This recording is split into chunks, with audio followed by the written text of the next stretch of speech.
रंगीन शेर और जंगल का राजा शेर। एक बार की बात है, जंगल का राजा एक सफेद शेर था। उस जंगल के सारे जानवर शेर की बहुत इज्जत करते थे। उसी जंगल में वीरू नाम का एक और शेर था जो बड़ा ही डरपोक था। वीरू दिखने में तो शेर लगता था, पर हरकतें चूहे जैसी थी। कोई भी जानवर उसे देखकर डरता नहीं था। एक दिन वीरू जंगल में घूम रहा था कि रास्ते में बाघ और लोमड़ी की नजर वीरू पर पड़ती है। बाघ वीरू को रोकते हुए कहता है, अरे ओ वीरू जी, कहाँ जा रहे हो? बाघ जी, मैं अरे चुप कर। अरे तू एक शेर है तो बाघ की तरह मैं क्या कर रहा है? बाघ और लोमड़ी ये कहकर हंसने लगते हैं।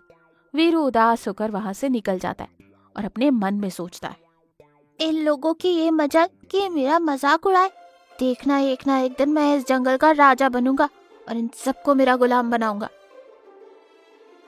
ये सोचते हुए वो अपनी ही धुन में जा रहा था कि रास्ते में कुछ लकड़बग्घों की नजर वीरू पर पड़ती है। अरे वो देखो, शेर अकेला आ रहा है, चलो चलकर उसका शिकार करते। और ऐसा कहकर सारे लकड़बग्घे वीरू की तरफ बढ़ते। लकड़बग्घों को अपनी ओर आता देख वीरू डर जाता है। अरे मुझे छोड़ दो और कोई दूसरा शिकार ढूंढ लो। आई अम्मा, मैंने तो सुबह से कुछ खाया भी नहीं, बहुत भूख लग रही है, भाग भी नहीं पा रहा हूँ, कमबख्त, तो मुझे छोड़ दो। और वहां से भागने लगता है। लकड़बग्घे वीरू के पीछे पड़ जाते। वीरू भागते भागते हड़बड़ाहट में एक गड्ढे में गिर जाता है। लकड़बग्घे वीरू को ना पाकर वहां से चले जाते। वो जैसे तैसे गड्ढे से बाहर आता है। वहीं दूसरी ओर जिस गड्ढे में वीरू गिरा था, उस गड्ढे में रंगीन पानी था, जिसकी वजह से वीरू एक रंगीन शेर में बदल जाता है। पर इस बात का पता वीरू को भी नहीं था। अरे बाप रे, जान बची तो लाखों पाए। आज तो मेरी किस्मत ही अच्छी थी जो बच गया, नहीं तो इन लकड़बग्घों का भोजन बन जाता। ये सोचते हुए वो आगे बढ़ रहा था कि रास्ते में एक हिरन उसके सामने आती और वो वीरू को देखकर डर के मारे चिल्लाते हुए भागने लगती। अरे भागो भागो, जंगल में नया शेर आया है। वीरू को कुछ समझ नहीं आ रहा था कि हिरन क्या कह रही है। वो आगे बढ़ता है। ये देख वीरू मन ही मन खुश हो रहा था और आगे बढ़ता जा रहा था। जब ये बात जंगल के राजा शेर को पता चलती है तो वो वीरू को देखने उसके पास आता है। वीरू को देखकर वो अपने मन में सोचता है, लगता है ये कोई मायावी शेर है।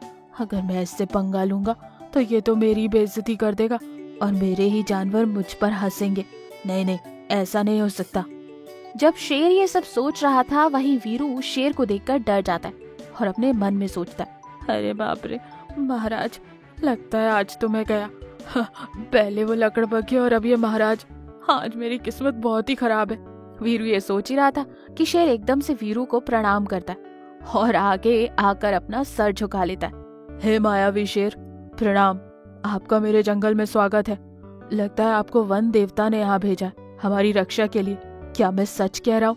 शेर के मुंह से ये सुनकर वीरू एकदम से चौंक जाता है और अपने मन में सोचता है, यही मौका है, जंगल का राजा बनकर आराम करूंगा और इन सबको अपना गुलाम बना लूंगा।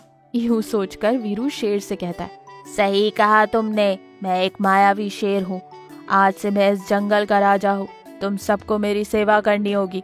अगर कुछ गलत हुआ तो अनर्थ हो जाएगा। अरे नहीं महाराज, आज से आप ही हमारे जंगल के राजा हो और मेरे जानवर आपकी सेवा करेंगे। आपको कोई कमी महसूस नहीं होने देंगे। शेर वीरू को जंगल का राजा घोषित कर देता है। शेर और बाकी सारे जानवर वीरू की सेवा में लग जाते। वीरू के तो मजे चल रहे थे। वीरू बाघ और लोमड़ी को बुलाकर उनसे कहता है, देखो मुझे लगता है कि तुम लोग एक नंबर के आलसी हो गए। जाओ जाकर मेरे लिए अच्छा सा शिकार ढूंढ कर लाओ। पर हम बस कुछ देर पहले ही तो शिकार लेकर आए थे। मुझे वो पसंद नहीं आया, मुझे दूसरा शिकार चाहिए। बाघ और लोमड़ी वहां से चले जाते। अरे बाघ, मुझे लगता है कि ये शेर हमसे कोई पुरानी दुश्मनी निकाल रहा है। हाँ, ये तुम क्या कह रही हो? और नहीं तो क्या, इसकी हरकतें तो देखो। मैं इसकी सेवा करके थक गई हूँ। हाँ, पर हम और कर भी क्या सकते हैं? ये एक मायावी शेर है, अगर पंगा लिया ना तो जान से जाएंगे। बाघ और लोमड़ी वीरू के लिए शिकार ढूंढ कर लाते। वीरू की हरकतें दिन ब दिन बढ़ती जा रही थी। वो ये भी भूल गया था कि उसके शरीर पर रंग लगा हुआ है और वो जंगल में घूम रहा है कि उसकी नजर शेर पर पड़ती। वो एक पेड़ के नीचे आराम कर रहा था। शेर को देख वीरू जोर से दहाड़ मारता है। वीरू की दहाड़ सुनकर शेर नींद से जाग जाता है। महाराज प्रणाम, कहिए कैसे आना हुआ? तुम्हारी ये मजाल कि तुम इस वक्त आराम कर रहे हो, जाओ जाकर मेरे लिए शिकार ढूंढ कर लाओ। पर महाराज ये काम तो बाघ और लोमड़ी का है। तुम्हारी ये मजाल कि तुम मुझसे बहस करो। शेर और वीरू को देखकर जानवर एक एक करके वहां इकट्ठे होते हैं। शेर वीरू के गुस्से को देखकर डर जाता है। महाराज मैं अभी। इससे पहले कि शेर की बात पूरी हो, अचानक से बिजलियां खड़कने लगती हैं और जोरों की बारिश हो जाती है। बारिश की वजह से वीरू का सारा रंग निकल जाता है। ये देख शेर और बाकी जानवर चौंक जाते हैं। अरे ओ वीरू, तेरी ये मजाल कि तूने मुझे धोखा दिया। अब देख मैं तेरा क्या करता हूँ। ये कहकर शेर दहाड़ मारते हुए वीरू की ओर बढ़ता है। और ये देख वीरू, अरे बाप रे वीरू, तू तो गया काम से, भाग ले बेटा, नहीं तो आज तू पक्का महाराज का भोजन बन जाएगा। ये कहकर वीरू वहां से दुम दबाकर भाग जाता है। इस कहानी से हमें ये शिक्षा मिलती है कि झूठ कितना भी ताकतवर क्यों ना हो, सच्चाई के सामने एक ना एक दिन हार ही जाता है। जादुई लंबी टांगों वाला सफेद शेर और जादुई नदी। एक समय की बात है, एक जंगल में कियोन नाम का एक छोटा सा सफेद शेर अपनी माँ के साथ रहता था। कियोन अपनी माँ से बहुत प्यार करता था और हमेशा अपनी माँ की सारी बात मानता था। जंगल के बाकी जानवर भी कियोन से बहुत प्यार करते थे। माँ, मेरे पापा कहाँ है? सबके पापा होते हैं, मेरे पापा क्यों नहीं है? ये सुनकर माँ बहुत दुखी होती थी और कहती, बेटा तुम्हारे पापा जंगल में बड़ा शिकार ढूंढने गए, जल्दी आ जाएंगे। कियोन के पापा इस दुनिया में नहीं थे। उन्हें शेर खान ने बहुत पहले ही मार दिया था। शेर खान सारे शेरों में सबसे बुरा शेर था, जो जंगल से दूर अपनी गुफा में रहता था। पूरे जंगल में अपना खौफ बनाने के लिए शेर खान ने कियोन के पैदा होने से पहले ही कियोन के पापा को मार दिया था। शेर खान से बच के जैसे तैसे कियोन और उसकी माँ शेर खान के इलाके से दूर रहते थे। एक दिन शेर खान को पता चल जाता है कि कियोन और उसकी माँ अभी भी जिंदा है। अच्छा, तो वो दोनों अब भी जिंदा हैं। मैं उन दोनों को मार दूंगा। एक दिन जब कियोन अपनी गुफा से दूर अपने दोस्तों के साथ खेल रहा था, तभी शेर खान गुफा के अंदर आता है। शेर खान को देखकर माँ शेरनी बहुत डर जाती है। आखिरकार मिल ही गई, कब तक बचेगी मुझसे? नहीं नहीं, मेरे बच्चे को कुछ मत करना। शेर खान माँ शेरनी को घायल कर देता है। माँ शेरनी जैसे तैसे उठती है और गुफा से पत्थर गिराकर गुफा को बंद कर देती है। शेर खान गुफा के अंदर ही फंस जाता है।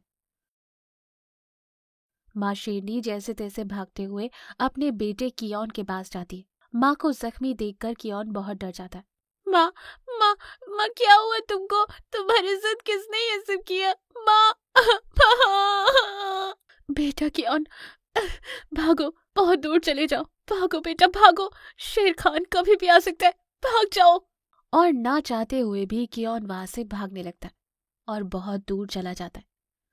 तभी वहां शेर खान आता है। कहाँ है तेरा बच्चा? मैं नहीं बताऊंगी, कभी नहीं बताऊंगी। और फिर शेर खान शेरनी को एक काली गुफा में बंद कर देता है। यहाँ कियोन भागते भागते एक नदी के पास पहुंचता है। नदी के पास पहुंचकर कियोन बहुत रोता है। मुझे मेरी माँ के पास जाना है। कियोन को रोता हुआ देखकर नदी के अंदर से कियोन के पापा की आत्मा बाहर आती है। क्या हुआ बच्चा, तुम क्यों रो रहे हो? मेरी माँ को शेर खान ने पकड़ लिया, वो मुझे भी मार देगा। मुझे घर जाना है अपनी माँ के पास। मैं तुम्हारी मदद कर सकता हूँ। कैसे? कियोन के पिता कियोन को नदी से जादुई पानी देते हुए कहते हैं, ये जादुई पानी है, अगर तुम इसे पी लो तो तुम अमर हो जाओगे, फिर तुम्हें कोई नहीं मार पाएगा। नहीं, मुझे अमर नहीं होना, मुझे बस अपनी माँ के पास जाना है। कियोन के पापा की आत्मा कियोन की ये बात सुनकर बहुत खुश होती है और कियोन को शेर खान से लड़ने के लिए जादुई शक्तियां देते हैं, जिससे कियोन की दोनों टांगे बहुत लंबी हो जाती हैं और कियोन पहले से बहुत ज्यादा ताकतवर भी हो जाता है। इसके बाद कियोन वापस अपनी माँ के पास जाता है और अपनी माँ को गुफा से निकालता है।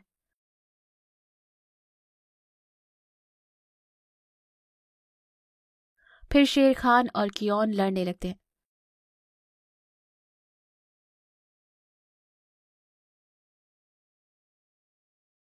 कियोन अपनी जादुई शक्तियों से शेर खान को हरा देता है।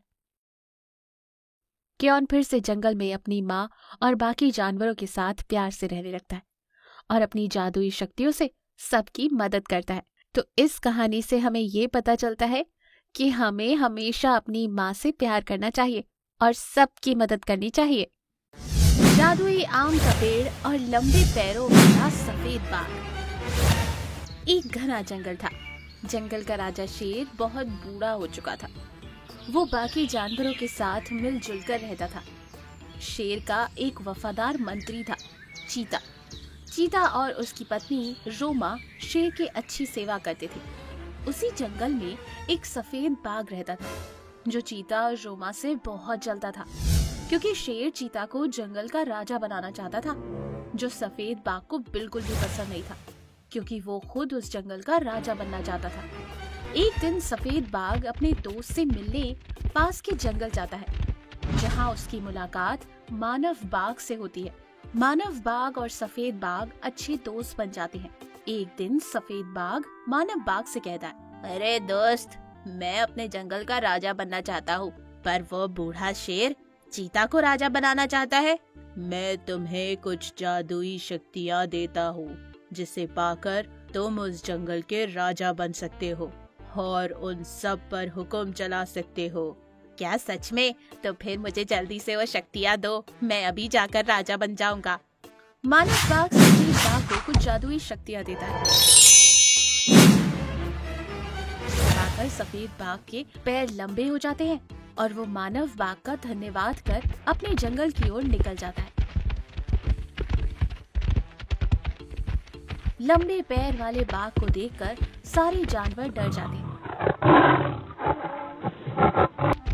बाघ चीते के पास जाकर अपनी जादुई शक्तियों से चीते को अपना गुलाम बना लेता है और कहता है, देखो चीते, तुम उस शेर को मार डालो, आज से मैं यहाँ का राजा हूँ और तुम मेरे गुलाम। जैसी आज्ञा महाराज। ये सुनकर सफेद बाघ जोर जोर से हंसने लगता है। चीता बूढ़े शेर को मार डालता है।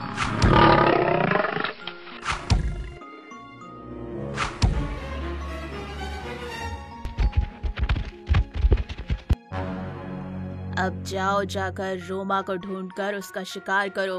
मुझे बहुत भूख लगी है, मुझे चीते का मांस खाना है। ठीक है महाराज, अभी लाया। ये सब दूर खड़ी रोमा और लोमड़ी देख लेती है। रोमा फूट फूट कर रोती है और कहती है, ये चीते को क्या हो गया है? अपने महाराज को मार दिया, वो मेरे पीछे पड़ा है। मैं क्या करूं? कैसे इस जंगल को और अपने पति को बचाऊं? ये रोमा रो ही रही होती है कि तभी चीता उसकी ओर आ जाता है। ये देखकर लोमड़ी कहती है, अरे रोमा, तुम यहाँ से चली जाओ, ये जगह सुरक्षित नहीं है, हम कहीं और जाकर इसके बारे में सोचते हैं। ये लोमड़ी जबरदस्ती रोमा को वहाँ से ले जाती है।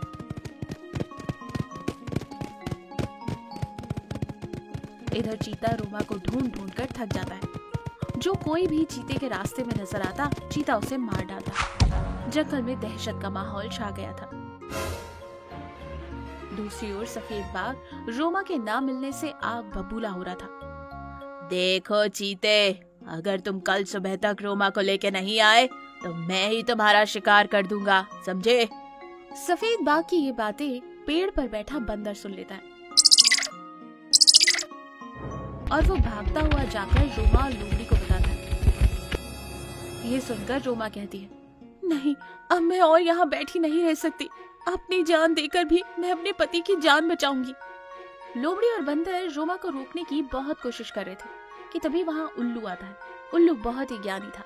वो रोमा से कहता है, मैं जानता हूँ रोमा कि तुम्हारे दिल पर क्या बीत रही है, पर यह मामला तुम्हारी मौत से खत्म नहीं होगा। वो शैतानी सफेद बाघ अब हम सबको अपना गुलाम बनाकर मार डालेगा। तो मैं क्या करूं? यूं ही हाथ पर हाथ रखकर बैठी रहूं? नहीं, पर इसका एक हल है। क्या है? जल्दी बताओ। मैं अपनी जान देकर भी इस जंगल और मेरे पति को बचा लूंगी। जंगल की पूर्वी दिशा में एक बड़ी सी पहाड़ी है। तुम्हें उसके पीछे जाना है। वहाँ जाने के बाद कुछ मील चलना होगा।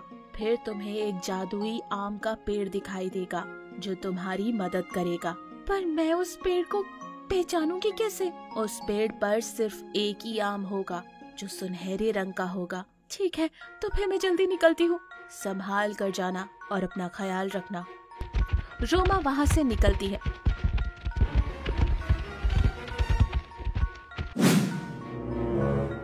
कि तभी रास्ते में चीता उसे देख लेता है। चीता रोमा का पीछा करता है। रोमा जैसे तैसे पहाड़ी के पार चली जाती है। चीता भी उसके पीछे पीछे आता है।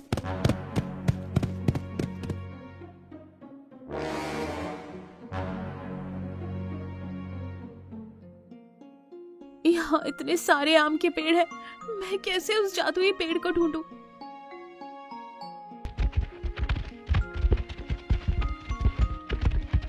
जैसे ही चीता रोमा पर हमला करने वाला था कि रोमा एक पत्थर से टकराकर गिर जाती है और वो उसी जादुई पेड़ के नीचे गिरती है जिस पेड़ पर सिर्फ एक ही सुनहरा आम लगा हुआ था। ये देखकर रोमा खुश हो जाती है। वो जादुई पेड़ चीता को रोमा पर हमला करने से रोक लेता है और चीता को एक मूर्ति में बदल देता है। कौन हो तुम? यहाँ क्यों आई हो? और ये कौन है? ये क्यों तुम्हें मारना चाहता है? रोमा जादुई पेड़ को सारी बात बताती है। तुम चिंता ना करो। तुम ये जादुई आम अपने पति को खिलाओ, वो ठीक हो जाएगा। और मैं तुम दोनों को कुछ जादुई शक्तियाँ देता हूँ जिससे तुम उस लंबे पैर वाले सफेद बाघ को मार सकते हो। जादुई पेड़ चीता को पहले जैसा कर देता है। रोमा वे जादुई आम चीते को खिलाती है। चीता एकदम ठीक हो जाता है। चीता और रोमा जादुई शक्तियाँ लेकर लंबे पैर वाले बाघ के पास जाते हैं। बाघ रोमा को देखकर बहुत खुश हो जाता है।